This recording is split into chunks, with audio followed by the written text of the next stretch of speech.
โอ้ยโรงแรมมันคือร้าน เมื่อ ตอนนี้ฮักก็มาหอดเทศบาลเมืองโค้งนั่นพี่น้อง เมื่อไรเมื่อง านเพิ่นสิเริ่มมื้อแต่ว่าเขาได้มากะแก้มมาหากะแก้มก่อนในมื้อนี้เพราะว่ามื้อเพราะเขาจะได้ทำการแสดงเพราะว่าเป็นที่ว่าสิการงานมื้ออันนี้ก็คือสาวหลักเมืองสาวหลักเมืองของพี่น้องชาวเมืองโค้งเป็นแม่ตลาดอยู่เขาเป็นธรรมชาติแม่น้ำคงยอดหลาย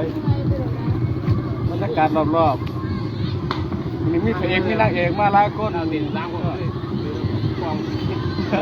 ไปเลี้ยวไปตะบน ให้จัดการมีเดือน ทางที่คน งานหลายครับ เพราะนอนอยู่กันผู้หนาเตือง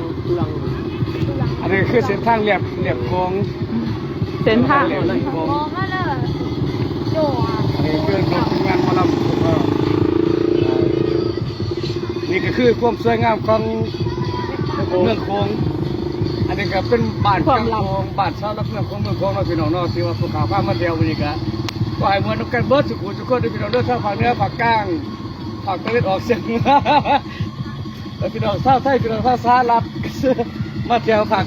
คใต้เริ่มภูเขาเนาะพี่น้องเนาะ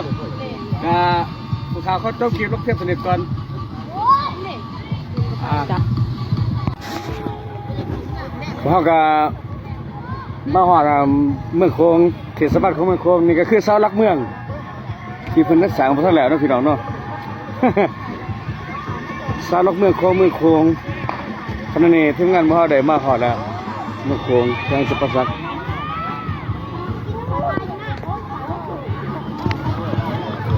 บรรยากาศรอบๆกาสีสวยงามของเมืองโค้งทุกสวยงามของเมืองโค้งบ่ธรรมดาพี่น้องสาวลักเมืองที่เป็นยังราชาพระราชาก็เป็นยิ่งกว่านะบรรยากาศเป็นชิวขับตายเอาฟังนะฟังที่นี่น่าเดียวดูไหมครับงามเมืองโค้งเมืองสื่อดังแห่งภาคใต้กับประสักงานกลางกำลังแก้รอตอนนี้กำลังมีนักกีฬาแข่งขันเตะบอล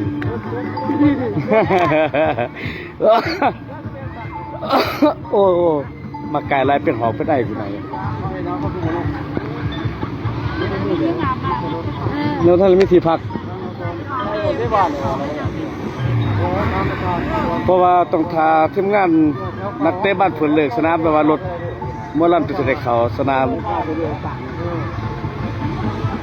เมืองโค้งแข่งจะประสัก